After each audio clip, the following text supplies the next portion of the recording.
আজ হাজারো পরিবারে স্ত্রীর মন খারাপ থাকার কারণে স্বামীর আয়ু কমে যাচ্ছে। কারণে অকারণে স্ত্রী কথা বন্ধ করে দেয়।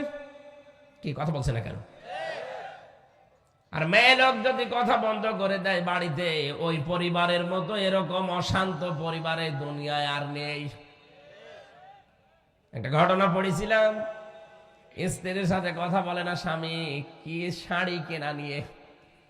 স্বামী বলছে ঠিক আছে, আমারও কথা বন্ধ, তুমি যদি নিজের থেকে কথা না বলো ছাতা আমিও বলবো না।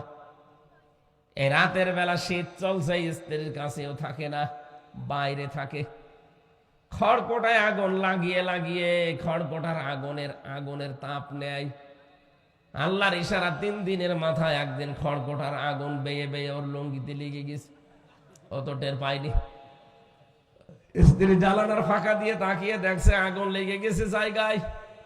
চিন্তা করছে এখন যদি কথা বলি তাহলে আমার প্রেস্টিজ নষ্ট হবে, কথা বলবো না, যাক ওর পুড়িয়ে যায় যাক। আমার মনে মনে ভাবে ওর যদি পুড়িয়ে যায় তাহলে আমার কি হবে, কি? কিন্তু কথা তো বলা যাবে না, কথা বললে আমার প্রেস্টিজ যাবে। কি করা যায়? স্ত্রী তখন জানালা থেকে মুখ অন্যদিকে ঘুরিয়ে জোরে জোরে বলতেছে, আমি কারোর সাথে কথাও বলি না, কারোর সাথে লুঙ্গিতে আগুন লাগলে তাও বলি না। স্বামী চিন্তা করছে হচ্ছে কি, তাকিয়ে দেখে লুঙ্গিতে আগুন।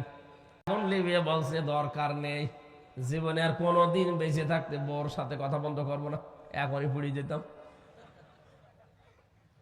সম্মানিত মা বোন বিভিন্ন জায়গায় আছেন, আমি জানি, কান খাড়া করে শোনেন। এই দেশে হাজারো স্ত্রীর কারণে পুরুষ মানুষের আয়ু কমে যাচ্ছে।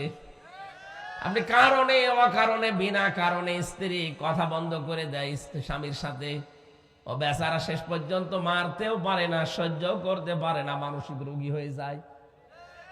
এরকম পুরুষ মানুষ দেশে নেই? কারা কারা আছেন হাত তোলেন তো। অনেকেই আছে না। মা বোন যারা শুনতে পাচ্ছেন, এমনকি এই যে রেকর্ড হচ্ছে শুনবেন, আপনি কি মনে করছেন স্বামীর এই মন খারাপ নিয়ে আপনি জান্নাতে যেতে পারবেন? জীবনও না। কোন স্ত্রী যদি মারা যায় আর স্বামী যদি বলে মন থেকে যে না আমার বউ কিন্তু সত্যি ভালো ছিল, আমার মন মতো ছিল, নবীজি বলেন ওই স্ত্রীকে আল্লাহ নিজ গুণে মাফ করে দেবেন। আল্লাহ মেয়েদেরকে খাদিজাতুল কুবরার মতো হওয়ার তৌফিক দেন, বলেন আমিন। হযরতে খাদিজার জীবনী পড়লাম, কোনদিন হযরতে খাদিজাতুল কুবরা রাদিয়াল্লাহু তাআলা আনহা এক ওয়াক্ত নামাজ পড়েননি, একটা রোজা রাখেননি, একটা টাকা তিনি যাকাত দেননি, একবারও তিনি হজও করেননি। কারণ এই বিধানগুলো সব তার ইন্তেকালের পরে নাযিল হয়েছে।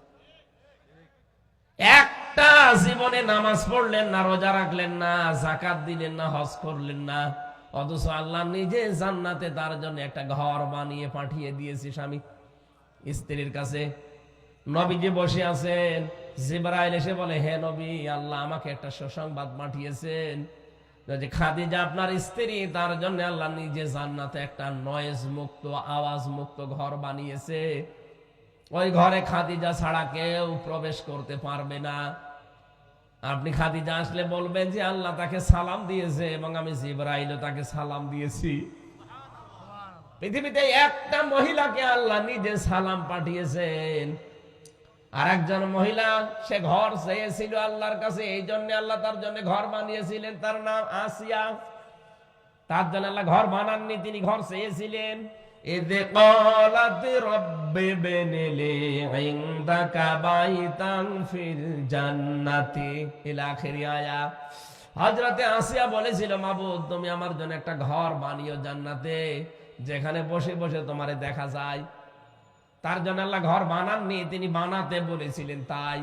কিন্তু খাদিজার জন্য আল্লাহ নিজে ঘর বানিয়ে পাঠিয়ে দিয়েছেন, আর বলেছে এই ঘরটা নয়েজ মুক্ত, আওয়াজ মুক্ত। কেন? হযরতে খাদিজাতুল কুবরা স্বামীর জন্য তার একটা ঘরকে তিনি নয়েজ মুক্ত, আওয়াজ মুক্ত রাখতেন, গোলমাল মুক্ত রাখতেন। বাড়ি থেকে বাইরে যখন নবীজি যেতেন, বাইরে থেকে আসলে ওই ঘরে প্রবেশ করলে তিনি শান্ত হয়ে যেতেন। ও মা বোনেরা, স্বামী যখন বাইরে থেকে আসবে ঘরটা আপনি আওয়াজ মুক্ত করে ফেলবেন। একটা শান্ত নির্মল পরিবেশ তৈরি করবেন ঘরটায়। ও বাইরের পরিশ্রান্ত শরীর বাড়িতে আসলে যেন অন্তত শান্ত সৃষ্ট হয়ে যায়।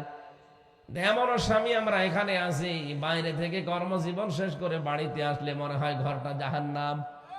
কথা বলেন না কেন? আপনাকে খাদিজাতুল কুবরার সাথে আল্লাহ জান্নাত দেবে, আন্দাজে দেবে। সে তার স্বামীর জন্য নয়েজ মুক্ত করতেন, ঘর আওয়াজ মুক্ত, আর আপনি আওয়াজ যুক্ত করে রাখেন। যত সমস্যা ঘরে আসলে 14টা ফর্মালিটি আপনি আমার কানে শোনান। আশা করছে হাদিসটা মেনে খাদিজাতুল কুবরার সাথে জান্নাতি হওয়ার চেষ্টা করবেন। বলেন আমিন।